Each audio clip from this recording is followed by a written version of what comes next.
Can tell me how's it evolving your work? Like, where do you see it going? Or is it okay? Can you just carry right on like you're doing? Um, it's evolving in that I'm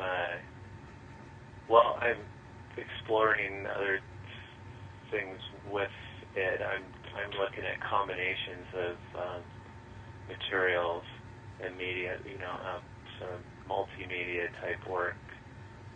Oh, Yeah, I'm thinking, once I get this painting thing to a point where I'm really liking everything, I don't think that'll ever happen, but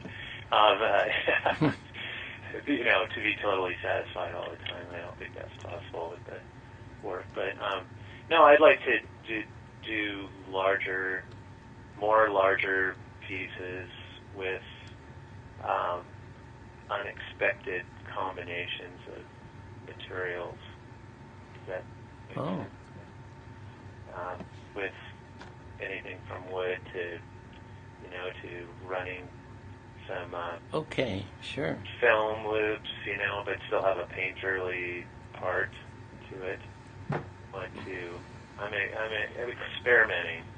Actually, the last couple, I did a triptych of studies for a show over here that instead of palm trees, I had birds flying at a real high altitude. They're just barely visible.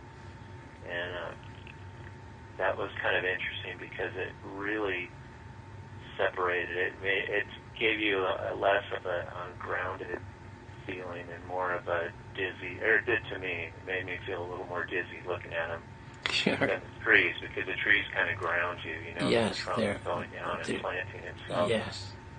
We have these birds out here, frigate birds. Yeah, the Eva. Yeah, They're and beautiful. they're pretty awesome. And Yeah.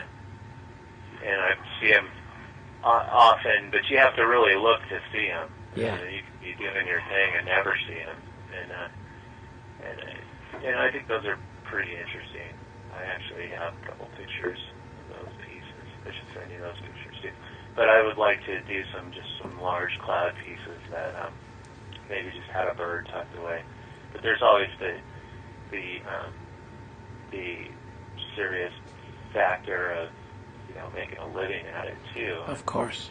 That's what happens when you do a series like I've done with the palm trees. Is people come to expect that. Yep. And there's always that risk. I know that artists, like in other disciplines, like movie stars or singers like Bob Dylan, they get sort of typecast and they get upset with that after a while. They want to change, but their fans won't let them. Right. Yeah. So there's that too. Luckily, I really enjoy doing the trees. Yes. Each time there's things I can. It's wonderful to have found something that you can do that you really love to do, and that you can go on painting enough to make a decent amount of money out of. That's really good. It would seem to me. Yeah, it's really it's fortunate. It's and it doesn't work the same way for any two artists. And I know a lot of artists, and Maui is very Yep. is kind of out of balance as far as how many working artists there are. I mean, we have hundreds of them.